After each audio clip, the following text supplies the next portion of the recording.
welcome to the first part of my three-part series called So You're Stuck at Home and Want to Exercise. We're going to focus on biomechanics for this portion of the series. And when I say biomechanics, I really just mean the way that you move, and that's very important because if you aren't moving in a healthy way, odds are you aren't going to keep moving for very long. It's gonna hurt, right? So before I even begin, note that when I talk about my version of biomechanics, I'm talking very high level for the general person, a biomechanics for dummies, if you will. There are specific individual situations and body conditions where absolutely you need to go see specialists such as physical therapists, and I've included some resources in the description of this video if that's the case for you and you want to pursue that. But my version of biomechanics is pretty general. I think it's a good place for anybody to start before they start moving. So when I think of biomechanics, I think of the body as a chain, and things happening along the chain most likely are going to influence different areas of the chain, right? So I start at the bottom of the chain and I work my way up, because often the way that we position ourselves at the bottom of the chain is going to impact the rest of our chain. So what I mean by that is starting with foot placement, right? So, looking at the bottom of your foot, you want to have what we call three-point contact with the floor on both feet. So, the ball of your foot by the pinky, the ball of your foot by your big toe, and the heel of your foot. You want those three parts all evenly distributed and grounded, right? And you want to make sure you're not too far anterior forward or posterior backward. You want to make sure your feet aren't lateral or medial. Three-point contact, even. Think of it as a tripod, if you will. I'm about to use a lot of analogies in this video, so beware. That's where I start with biomechanics, is foot placement. From there, I go up to the knees, making sure we have what I call soft knees. Or in other words, just don't lock your knees out. It's incredible how many people stand with locked out knees. And one specific thing that I can think of resulting directly from that is our hip placement, which I'll get to in 1 second. So whether you're standing or exercising, having soft knees is crucial. From there, we go up to the hips. Everybody and their mother likes to stand and move in what we call anterior pelvic tilt. I know this one personally. It's the main culprit of some injuries that I have experienced.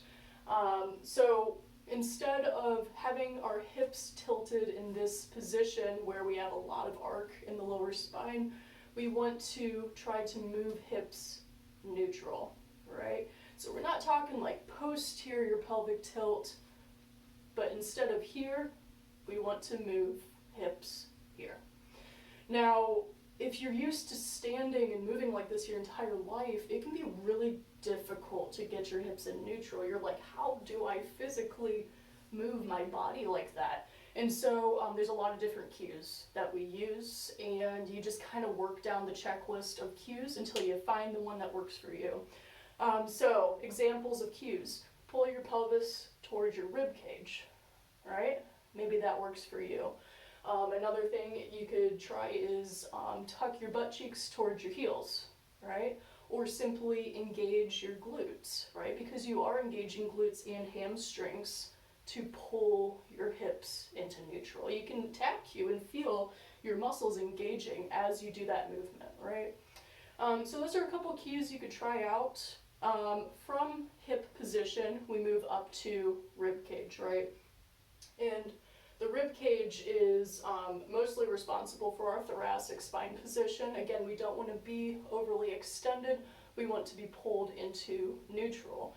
So the hips and rib cage can work together when you use the cue, pull your rib cage toward your pelvis, right?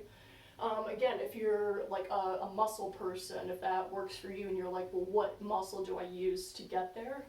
Squeeze your abs to pull your rib cage to your pelvis, right? In the same way that you use your glutes to pull your hips into neutral, okay? So we've covered 3-point contact in the feet, soft knees, neutral hips, ribs pulled down, so we have a neutral trunk position here. Let's talk shoulders now. Get them out of your ears, right? With technology, which is fantastic in a time like this especially, it can also be a curse where on our cell phones or with laptops, we're often in a very hunched anterior position, right?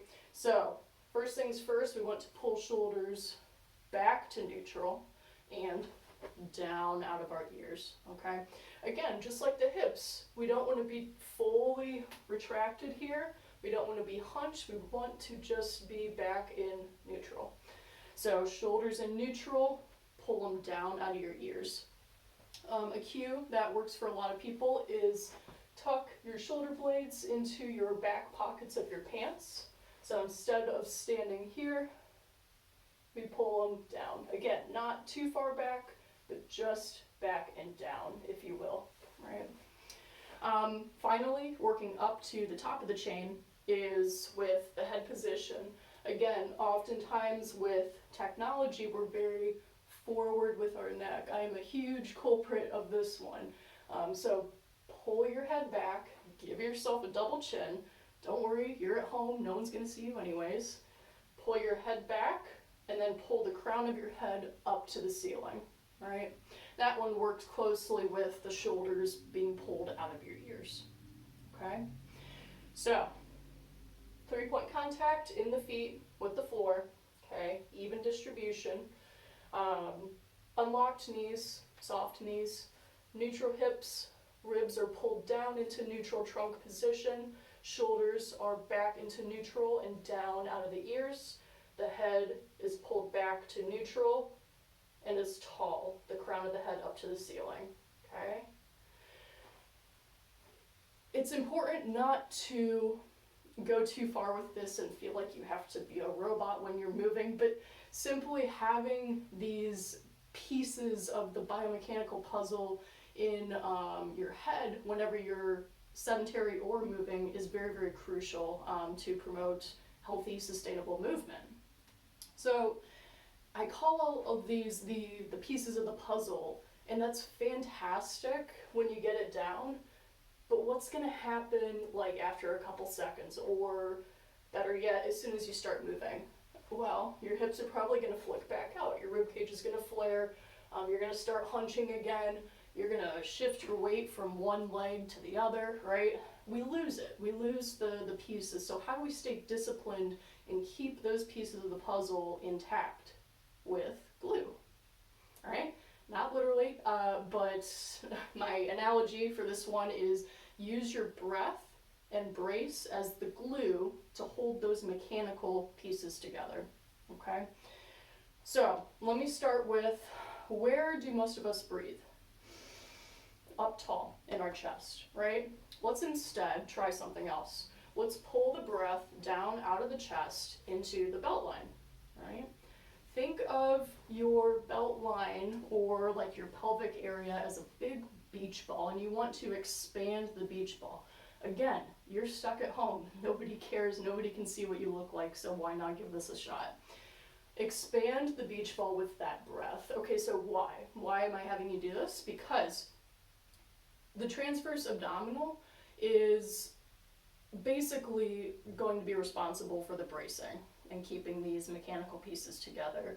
But it's hard to engage transverse abs for many people because it's kind of an abstract thing. It's a deep muscle. We don't really think of it. You know, we think of like our rectus abdominis, right? Because it's our six-pack muscle and we do crunches and it's very easy to grasp. But the transverse ab is a little bit more abstract.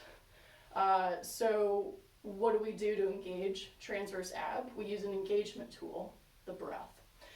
Physically, we use our inhalation of breath to expand the transverse ab, which then forms a brace when we can consistently keep that transverse ab engaged, right?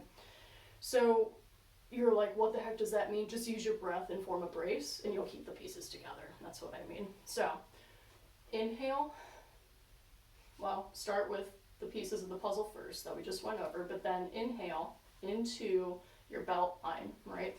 So you're going to keep all 4 of your fingers on your pelvic area And you're going to keep your thumbs on the backs of your hips, kind of near the low back, as far back as you can reach.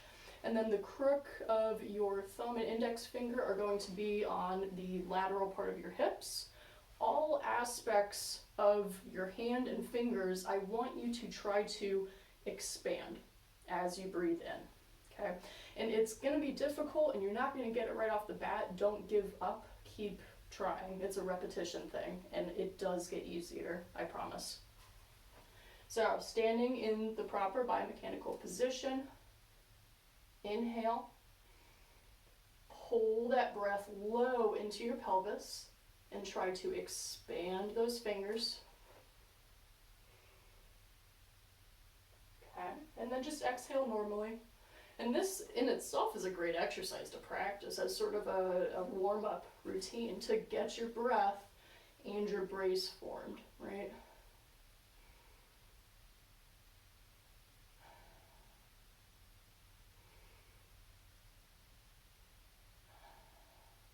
And once you can learn how to put that breath down into that pelvic region and expand the transverse abs, and engage the low back and that breath, that really is going to be the glue that keeps all of these biomechanical pieces together. And that is at least my Biomechanics for Dummies. Hopefully you find that useful.